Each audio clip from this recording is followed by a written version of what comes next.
Hi everybody, this is Skip Elsheimer. Welcome to the AV Geeks Lunchtime Streaming Show, where we watch old 16mm films, and that was a silent kind of newsreel, but really kind of more of a oddities reel. And obviously it was playing back at the wrong speed. It was playing back at sound speed, which is 24 frames a second, and it probably should have been playing back at silent speed, which, depending on the format, can be either 16 frames a second or 18 frames a second, or somewhere in between. It could be any of those things. So I am in our dining room, where there is actually, below me is a puzzle that we're working on. So I'm actually working on the puzzle as we're watching videos. Happy birthday, Kevin, if you're out there. He is a frequent viewer, submitter. So if he shows up, I don't see him right now in the comments, but if he shows up, everybody wish him a happy birthday. He's a North Carolina guy based in the Triangle, and he comes to shows when I do them live locally. So this next film, this kind of goes out to the folks in the Los Angeles area who are dealing with the with forest fires, or at the very least power outages that are happening because of all the winds. This is downtown's Grand Central Market. Enjoy.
I love me a city market.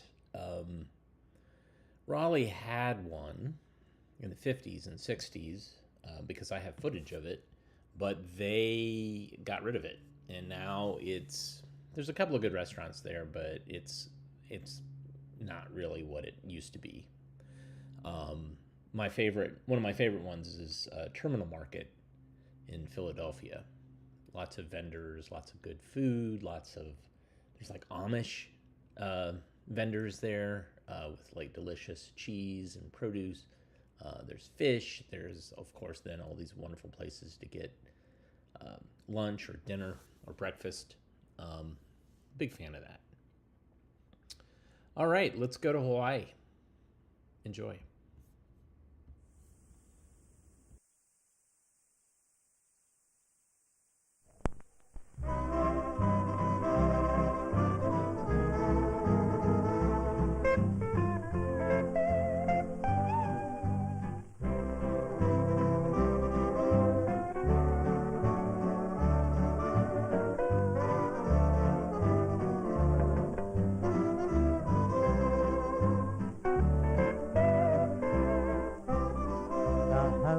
Holo Holo Kaa, onni ana sahui la lavia halilo, tuaku oe a paupono, naua hello e kawana.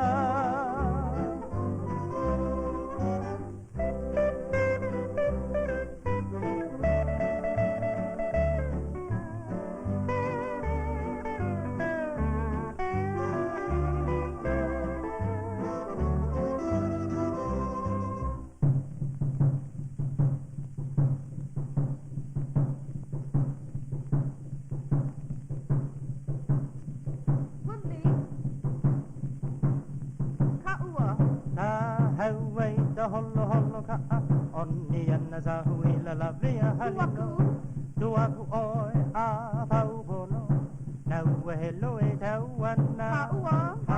Haua i ka Holo Holo Kaa, onni ana sahui la lavia halilo, tuaku oe a paupono, naua hello e tauana. Alava i ho'oe maka au au, Wana zamasani hele ulu Me uli sapaina me sahisona Me nasi se e ala nui Allava iho oe maka au au Wana zamasani hele ulu Me uli sapaina me sahisona Me nasi se e ala nui Haina tove hi e zule Deuli ho ine hiza haua Step on the gas, how lovely a halilo. Keoni nehi sahuila. Haina hule he tule. Ke huli hoi e kahau. Step on the gas, how lovely a halilo. Keoni nehi sahuila. Keoni nehi sahuila. Haina hule he tule. Ke huli hoi e kahau. Step on the gas, pal, going my way.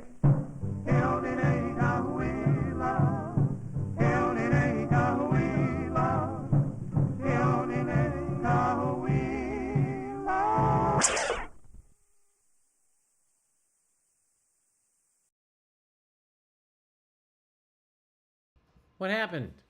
I guess it ran to the end quicker than we thought. So, anyways, that was what we call a soundie. And soundies were traditionally made for and shown on panorama machines, which were quite literally a jukebox of film. And this was marketed to bars and clubs that really couldn't afford or didn't have the space for a band. So this was an opportunity to have some entertainment.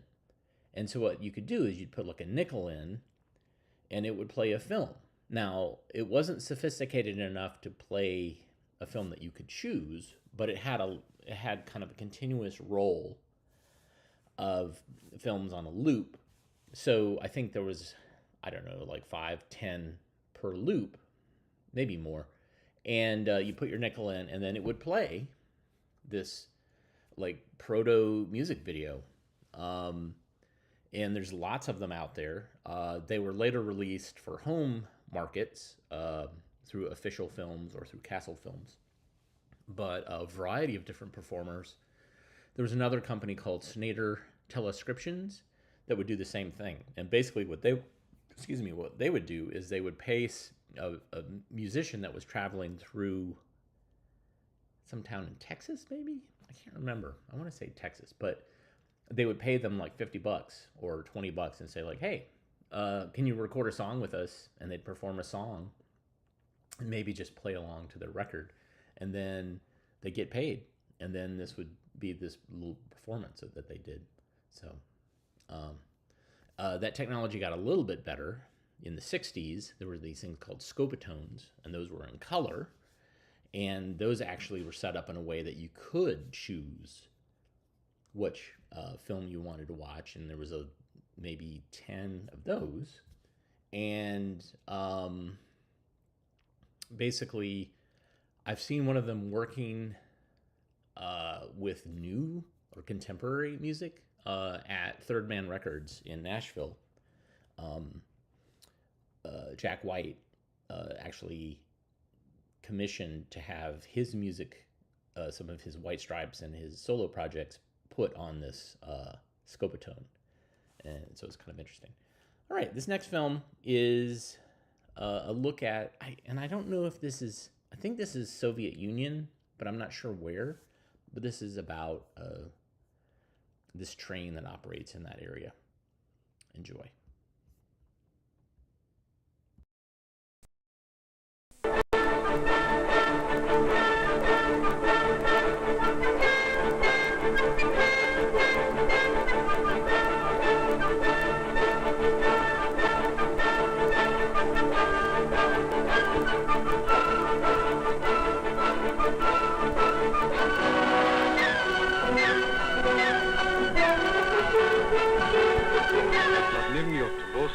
Napušti podmole. Jaz imam ušte vreme. Ušte 1 sat.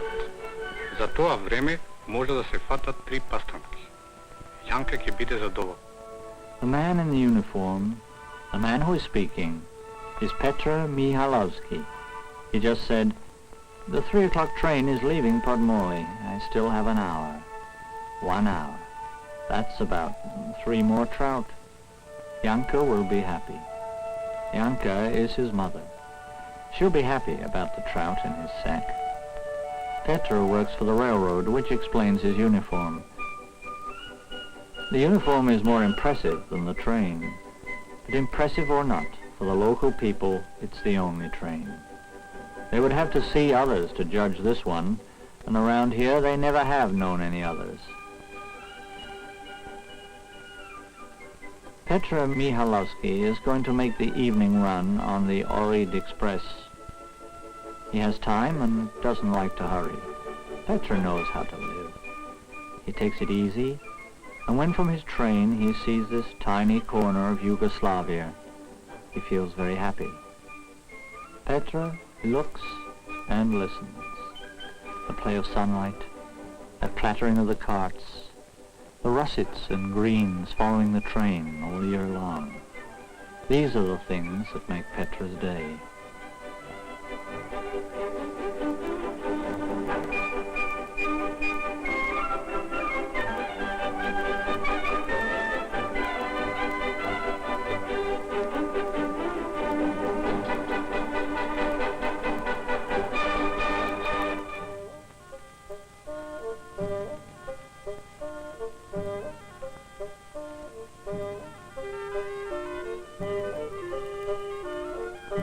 has only one regret.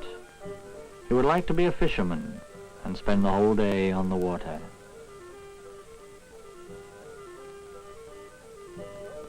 He's not a fisherman because his mother, Janka, having spent her whole life as a peasant, did not want him to be one.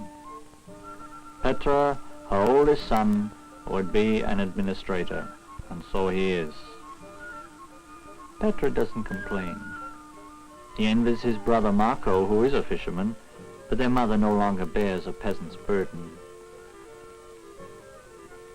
Na ova mesto topol ветер дува и сливите се тука да ја ублажат летната горештина. Работите се добро направени. Petra is saying that life here is very good. When the hot wind blows, there are plums to quench your thirst. They ripen just when needed to relieve the summer heat. There are 3 trains each day on this line. From Presek to Ohrid, 60 kilometers in 3 hours. The afternoon train carries wood from the mountains to the mine. Sacks of grain, too, during the harvest season. It's a long run, and the load is heavy. His friend Nicola likes the afternoon run. He is a rugged fellow. When the train is too heavily loaded to pass over a steep grade, Nicola loves the process of backing up, detaching some cars, and going forward again. Some people like extra problems. Not Petra, though. He prefers the evening train which carries passengers. He is good-natured and loves people. He's not interested in their politics or religion. He likes to watch people to see how they live and what they're doing.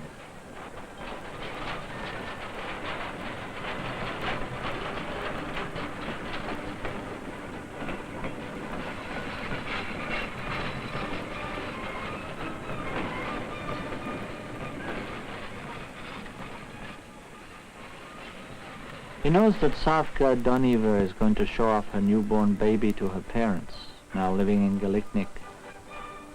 He knows that the Petrovskis every year harvest their barley before everyone else. He knows. The passenger told him. He heard that in other parts of Yugoslavia, grain is milled in enormous machines quickly and efficiently.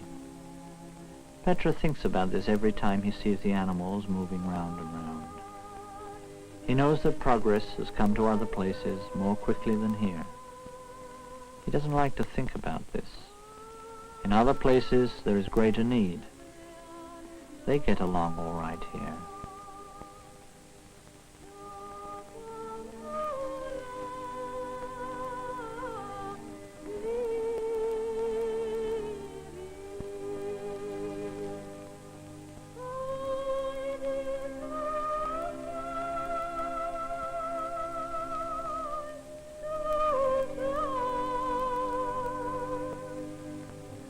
Somewhere, a clock sets time going again. When Petra gets up and sees the people of his village going about their daily tasks, a phrase comes back to him again and again. In other places, it is different.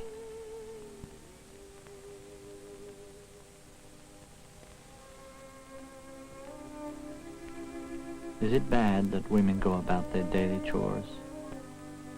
Is it bad that their children are always near them or in their arms?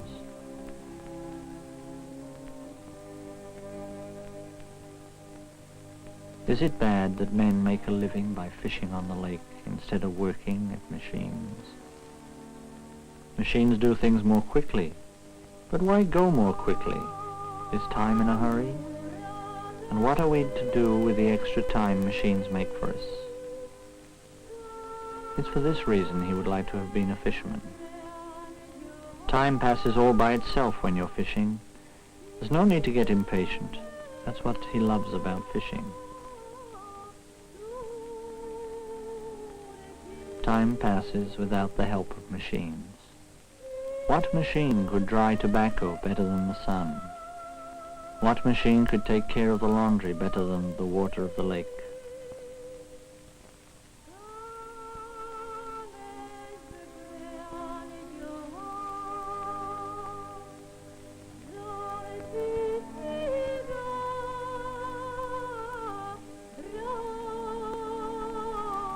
He knows these people take great pride in wearing their best clothes on Sundays.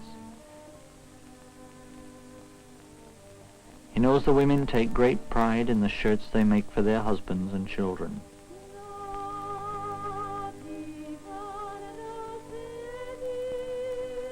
There's nothing better than lake water for these shirts. When the washing begins, the backs of the women are supple as they prepare the fire to boil water. Later, spines grow weary bending under the weight of the heavy cloth. Petra's passengers tell him that in other places women don't work this hard. He knows that there are even some who don't work at all. Here the women are healthy and strong. They manage the laundry and their other work as it should be. They do women's work and everything goes well. Elsewhere in the north, where there are machines, women's work has changed. It's their right. But here it's another story. Whether the fishing is good or bad, whether or not the tobacco and corn harvests are plentiful, there is always the sun and water of the lake to make things seem all right.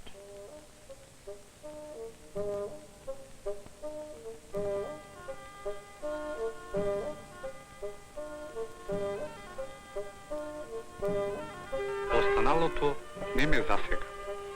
Немам зошто на тоа да мислам, а и не сакам. Petra says these problems don't concern him. He doesn't worry about the future of the country, nor what will become of the children who live near the lake. Will they be fishermen like Marco? Will they be farmers like the rest of his family?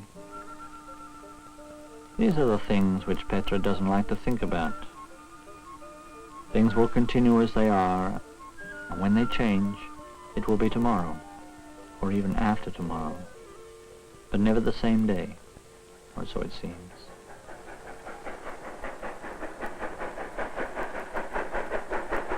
Ohrid is the station where Petra starts his work.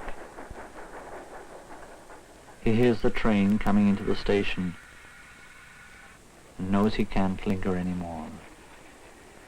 The evening run, the conductor's orders, a glance at the engine he knows so well, this concerns Petra. In other places they have more modern equipment. At Skopje and Belgrade he has seen some. It amuses them to ask the age of his engine. It dates from 1895. He knows their amused smile and condescending manner. He sees the way they make fun of him, and he doesn't like it. He has often dreamed of running a real train between Bitola and Skopje, passing through Ohrid. A real train with tracks running off to infinity. The train is something which concerns Petra. He would like that to change quickly. Not tomorrow, though. At this moment, he feels almost enough courage to want the progress of other places to come to this corner of Macedonia. He knows that it's possible.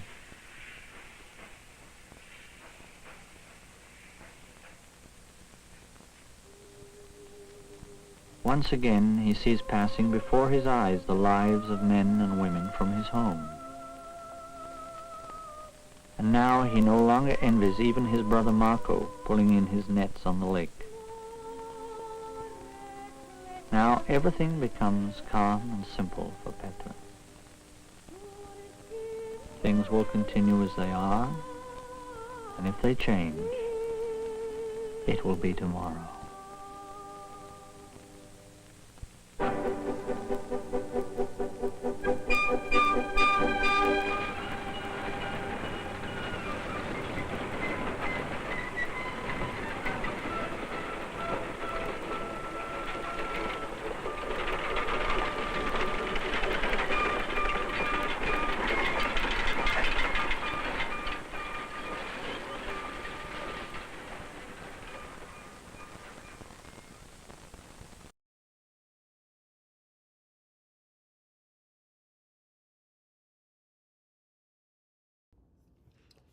that was shot in Macedonia, or North Macedonia. There are debates with Greece about who owns the word Macedonia, or the country, or the region. And so I think they decided to just call themselves North Macedonia. And they used to be part of Yugoslavia. So that was under some sort of communist rule. And then when Yugoslavia fell, then there were these different little countries based on regions, and there was civil war amongst some of them. Anyhow, so that narrator, man, it sounded so familiar. And I was like, why does he sound familiar? And I'm like, oh, he also narrated this film. Enjoy.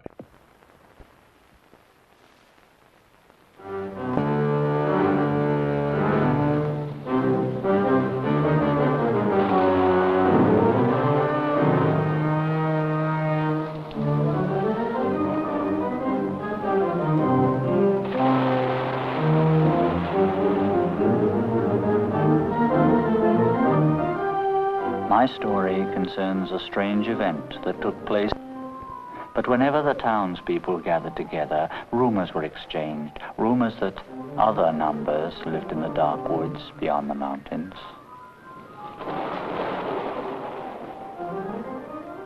But no one could imagine a number that wasn't a natural number, so no one believed the rumor. At that time, nobody worried about robberies because if, for example, 5 stole something, he would always take 5 of whatever he stole.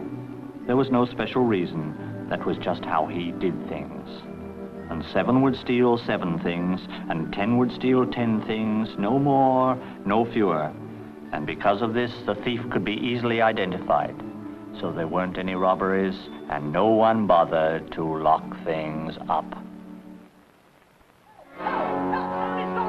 But one day, there was a robbery. 9, who was the baker, rushed over to the sheriff's office. 763, who was the sheriff, leaned back in his chair and asked 9 what was stolen. Just a little piece of bread. 1 piece of bread, said 763. I can't believe it. 1 is the mayor. He would never steal. No, said 9. Not 1 piece of bread, a little piece of bread. Not 1 piece of bread, but a piece, said 763. What kind of nonsense is that? I'll show you, said 9, then you'll understand. 763 hurried over to the bakery shop and was amazed at what he saw. Only a part of 1 loaf was missing. He couldn't imagine who could have taken it. 1 would have taken 1 whole loaf. 2 would have taken 2 whole loaves, but none of the numbers would take less than 1 whole loaf. All right. If no number could take it, then no number did take it. But someone did take it. Someone or something. That night, 763 and 9 hid in the back of the bakery and waited.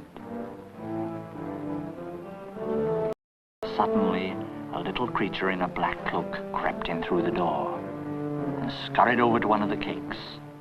It cut the cake into 3 equal pieces and took 2 and scurried out, leaving the 3rd piece behind. 763 and 9 ran after the strange creature. 763 caught it by the cloak and pulled it off.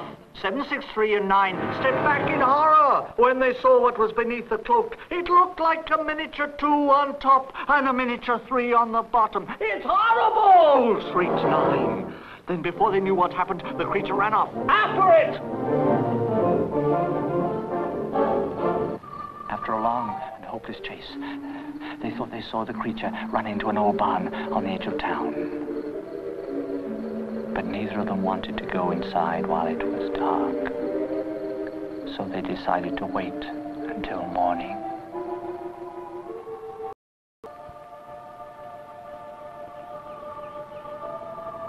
At daybreak, 9 went back to town to get help.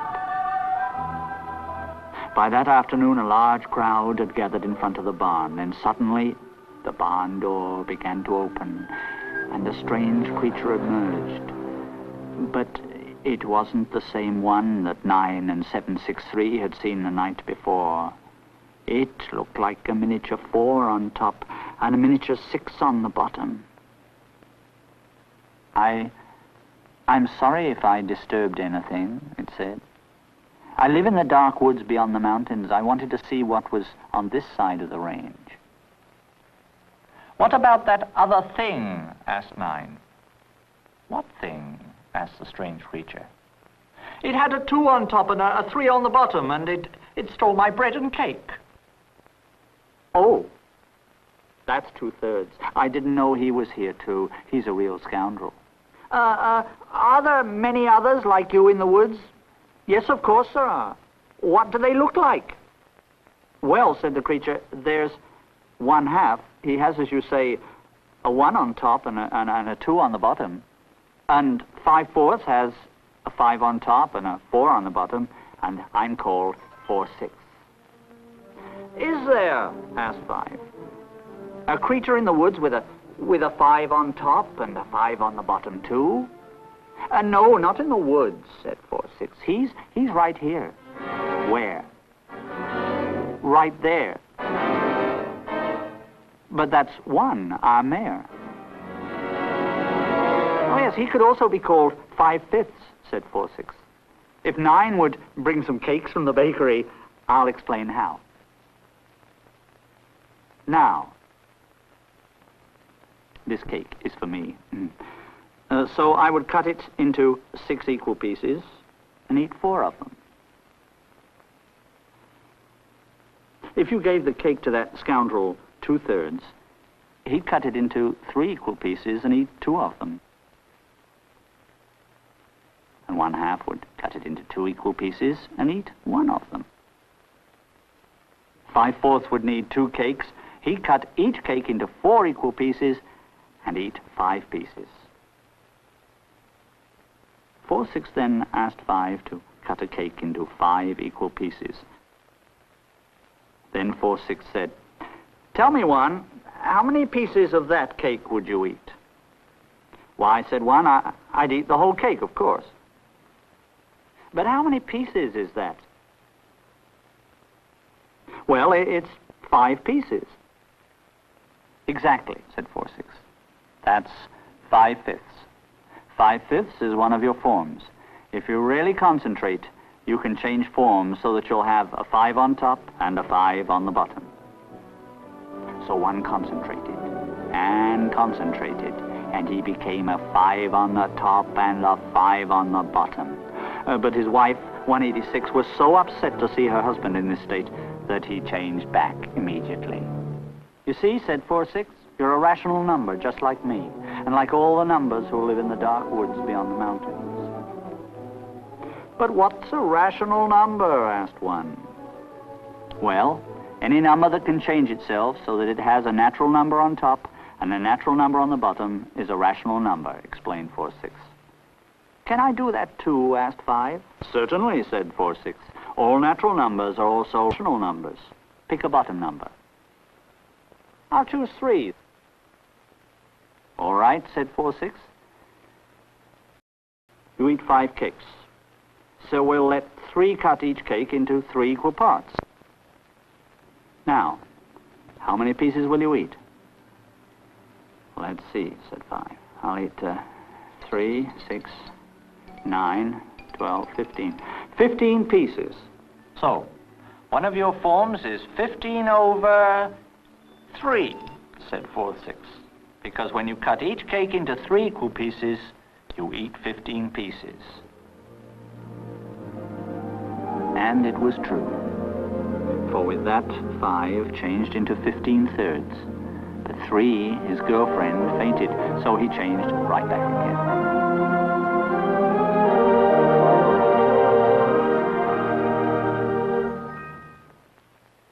"Well," said 4/6, "the sun's going down and I must be on my way. Goodbye, fellow rational numbers." "Just a moment," said 763. "Where is 2/3? He's wanted for burglary." "I don't know. Since we're all rational numbers, I'm no more responsible for him than you are." "That's right," said 1. "Have a safe journey, 4/6, and remember, you're always welcome to return." Afterwards, 9 discovered he could become 18/2. And one said, I'm 2 over 2, and 3 over 3, 4 over 4, 5 over 5. Wait a minute, cried 763. All of us can have many different forms. That's right, said the others. Then, said 763, pointing to the mountains, they can have different forms too. Of course, agreed the others. Then, said 763, 4-6 can take other forms also. What do you mean? I just have a hunch, said 763. Look at this piece of cake. If we cut it into 6 equal parts, our friend 4-6 would eat 4 of them. That's right, agreed 9. So, we'll put 4 pieces on this tray. Now, asked 763, how much would 2/3 eat? Well, 9 said he'd cut it into 3 pieces and interrupted 763, eat 2 of them. But that's what 4-6 would eat, shouted 9. Exactly. Then, said 9, 4-6 is the same as 2/3, finished 763. I'm going after him. Maybe I can still catch the scoundrel.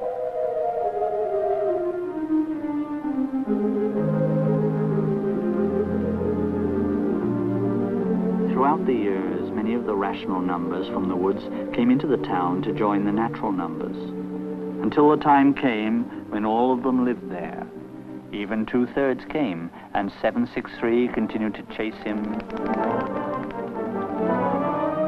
But 2/3 always found a new form to escape from 763. Many years later, rumors came that strange new creatures were now living in the dark woods beyond the mountains. The rumors said that these creatures were numbers too, but they couldn't take the form of a natural number on top and a natural number on the bottom. It was said that some of these numbers were rational numbers, but some weren't. But no one could imagine what a number would be like that couldn't take the form of a natural number over a natural number. So, no one paid any attention to the rumor.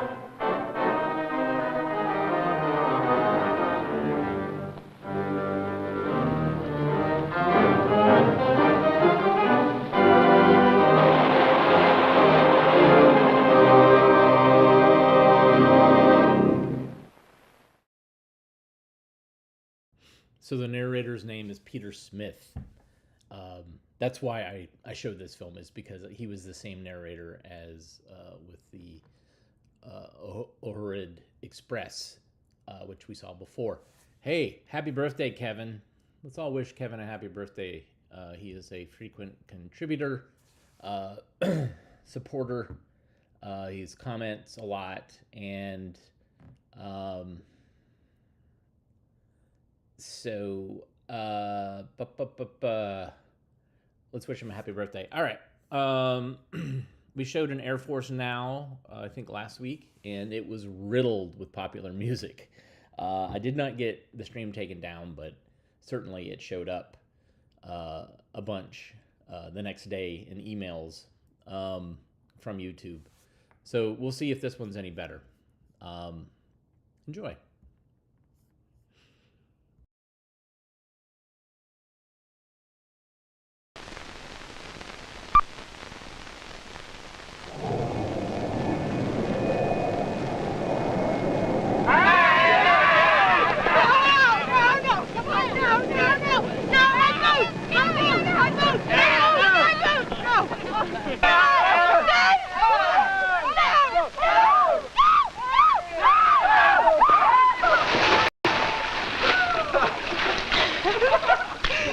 This is Air Force Now.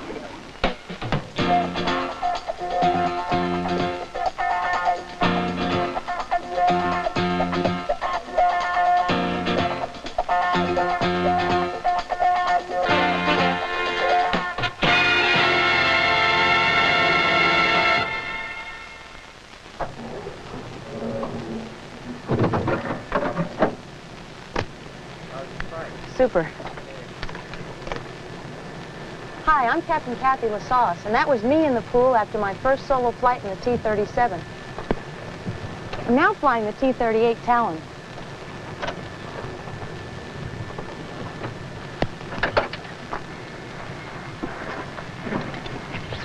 I'm one of the first 10 women to fly this aircraft as a student in undergraduate pilot training. During World War II, the United States trained hundreds of women to become the Air Corps' first female pilots. The Wasps, as they were known, flew thousands of non-combat hours during the war and contributed greatly to the final victory.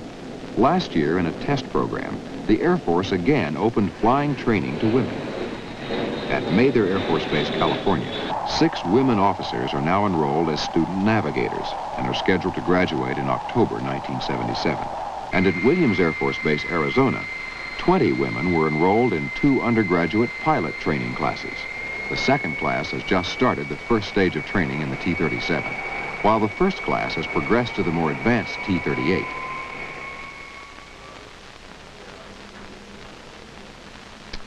As commander of the T-38 squadron here at Willie, I have viewed firsthand the fine job that the women are doing in the UPT program. They are completely integrated in the program, with their training schedule being exactly the same as the men. They expect to be treated and are treated the same as any other student. In an 11-month training program, many students encounter problems, and the women are no exception. However, they're dealing with these problems and progressing satisfactorily. In fact, of the 10 women who started in the first class, all are still in the program. They're meeting the same course training standards as the men, and I think this shows they can hold their own in the program.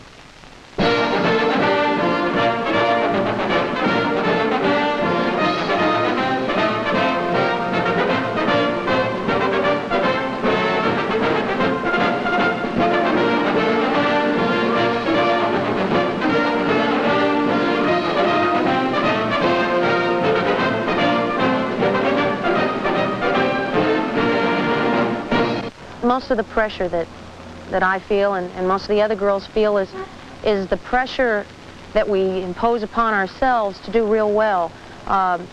It's like starting out in any field. You can't just be good, you've got to do better. You've got to be better than good. And I think this is the pressure that a lot of us have imposed on ourselves, is to try to do as good as we can. Sir, did you get the takeoff times? Yeah, 12:25 to 13:31.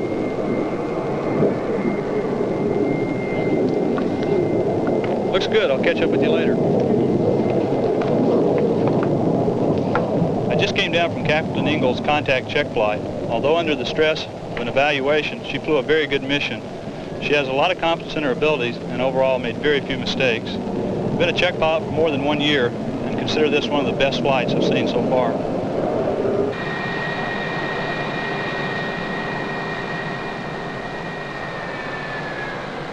IP's a really special person. The IPs I've flown with, I think the world of, and I'm really excited about who I'm flying with, and that's important.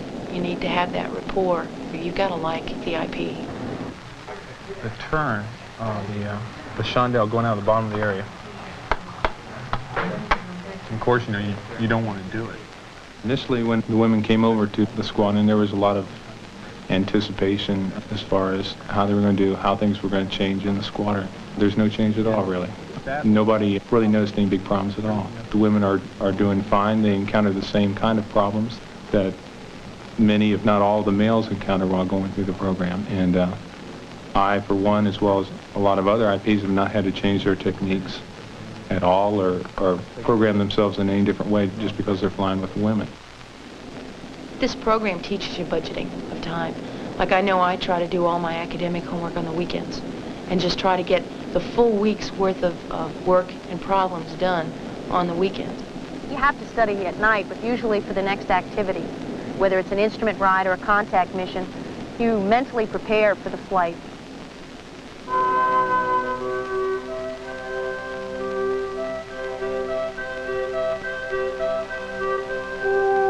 The first women have done well in the program up to this point, but they are now approaching the most demanding portion of our flying training program, formation.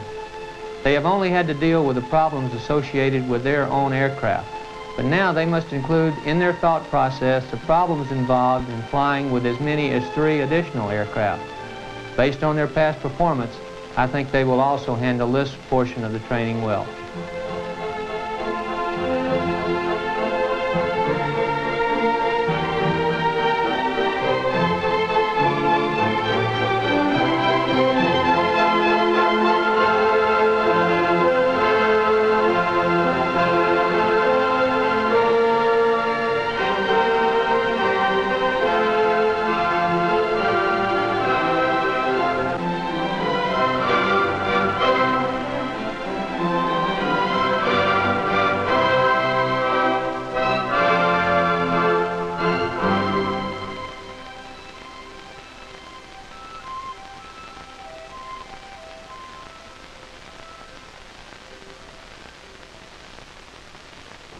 Liters, grams, the metric system. What is it? It's not just a school exercise of changing ounces to grams or liters. It's something that all of us in the Air Force will become a lot more familiar with in years to come. The change to the metric system, or the International System of Units, as it's officially known, is happening already. Some of the packages in the stores are already showing their sizes in metric terms. Television weather forecasts give the temperature in both our old friend the Fahrenheit scale and in something called Celsius. And foreign car owners no longer have to look all over town to find a set of metric wrenches to work on their pride and joy. Some 1977 cars already have their speedometers marked in both systems, and all cars will have the dual markings by 1982.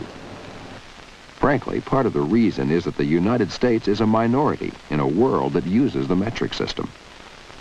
Last year, only Brunei, Burma, Liberia, Yemen, and the United States have been holding out against metrics. How is the change going to affect us, in and out of the Air Force? I was recently stationed in Europe, where I found myself involved in several NATO countries' exercises, working with different mechanics from these countries. As time went on, we became involved in the metric system. At first, I found it somewhat difficult to understand, but as time went on, I learned to understand exactly what the metric system was about. And eventually, we worked out a common level of understanding between us. If you've had an overseas tour recently, you probably became accustomed to converting kilometers to miles. And you know that a little more than 1.5 kilometers is what we know as a mile. But there will come a time when those of you in the motor pool may have to have both kinds of tools and both kinds of parts. But don't look for a sudden, complete changeover to metric next week or next year. We aren't going to suddenly make all of our measurements in metric. The parts for our present planes and missiles won't change. According to Air Force planners, new systems will be designed in metric. Present planes and missiles and cars and trucks will stay the way they were. And we're told most football and baseball fields will also stay in feet and yards.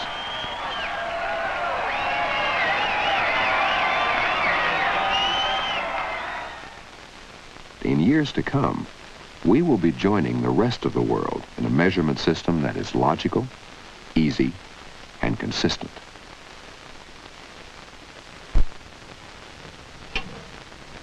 Hi, I'm George Wilson. We've all seen the short messages at the bottom of our leaving earnings statements about the Air Force Recruiting Assistance Program. This one says, the program provides an opportunity for each member to help ensure a bright future for the Air Force. It's true, you know, we can help the Air Force and our friends or acquaintances. They can benefit from the many opportunities for training, education, and a direction to their lives that the Air Force offers. Now, the Air Force isn't for everybody, and the Air Force certainly doesn't want just anybody either, because the quality of the Air Force depends on the quality of its people. If you know a young person with the potential that the Air Force needs, you know, somebody you'd like to serve with, talk to them about the Air Force. You'll be helping them improve their lives, and you'll be helping us keep our team, the best one going.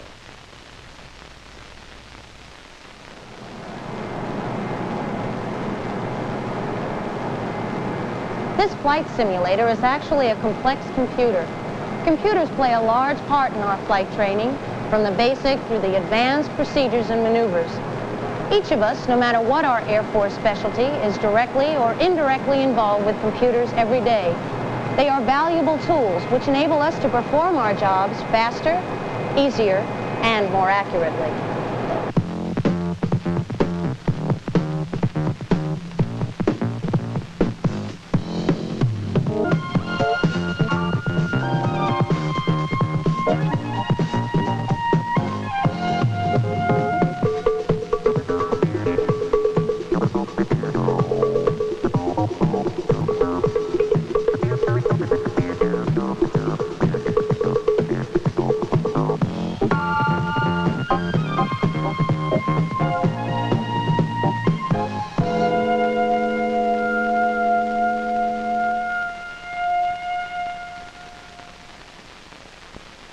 (1947) marked the birth of both the United States Air Force and the world's first electronic digital computer.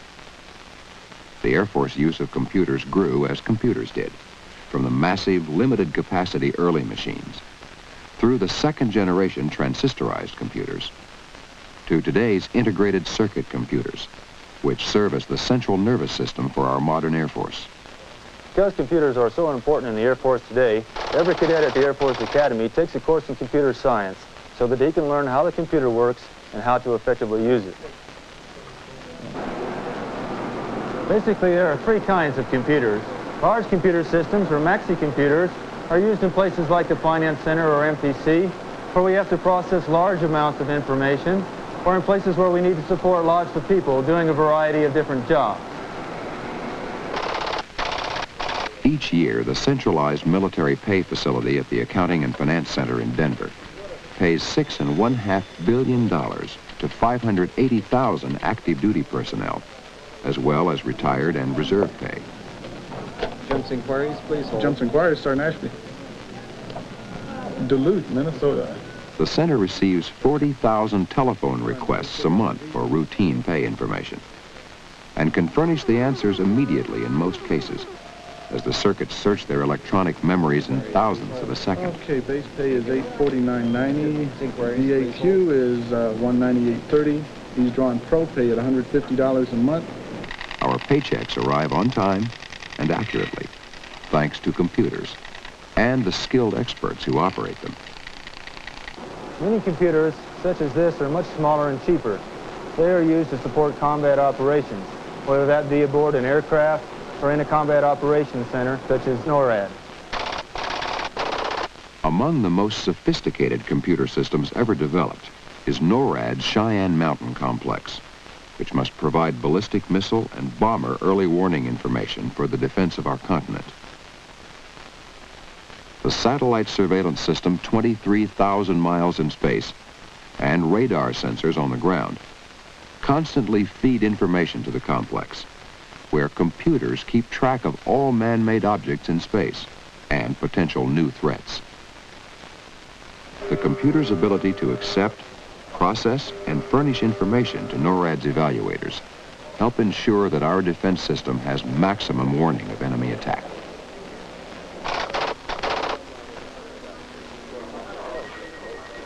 Command, control, and management need information.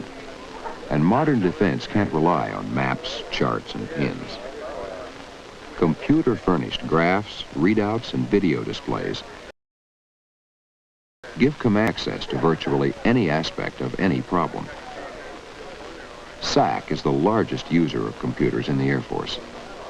Its vital worldwide mission is accomplished effectively and at the most economical cost in people, time, and dollars through the use of computers, programmed to meet SAC's specific needs. This is probably the computer of the future. It's a microprocessor. These processors are very inexpensive and require very limited space, and yet they perform the same functions that are performed by the larger computers. At the Air Force Avionics Laboratory, computers help engineers in the research, development, testing, and evaluation of avionics for tomorrow's Air Force. Here, new ideas and concepts in navigation, communication, electronic warfare, surveillance, reconnaissance, and weapon delivery are limited only by the imagination of man. And computers allow men new freedom in the exploration of the frontiers of technology. Whether it be a small handheld calculator like this one, or a large-scale computer system like the one behind me, computers affect the lives of everyone in the Air Force and the way we do our job.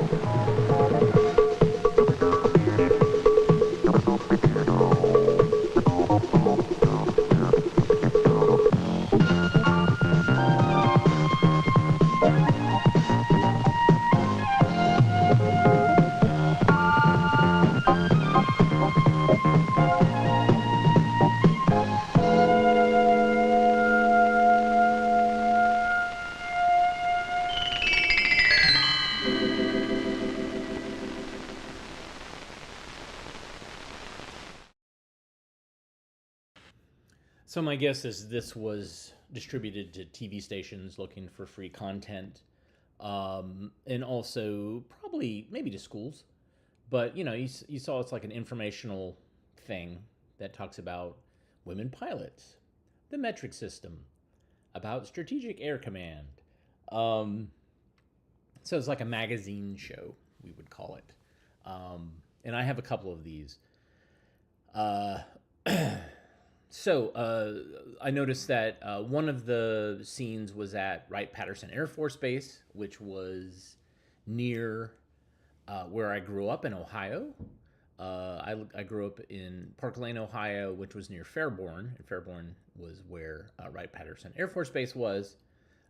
Supposedly that's where Hangar 18 is. What else is there?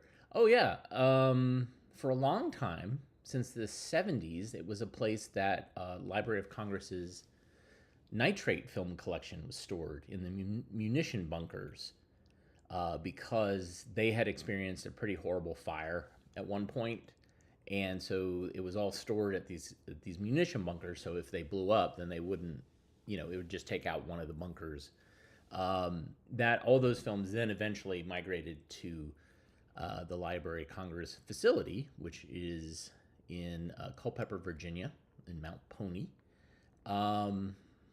So, anyways, there you go. Thanks for watching today. I very much appreciate your eyeballs, and we will be back again tomorrow with more films, of course. And if you like what you saw, give us a thumbs up, even if you've done it recently. That helps, that adds up. You can also subscribe, and you can also donate via the Super Thanks button, ko-fi.com/avgeeks, patreon.com/avgeeks. Those are all great ways to support us. But another way is just to tune in. Watch some of the other films that I've been posting online, because we've been posting a bunch. All right, everybody. We will see you tomorrow, Thursday. Take care. Have a good night.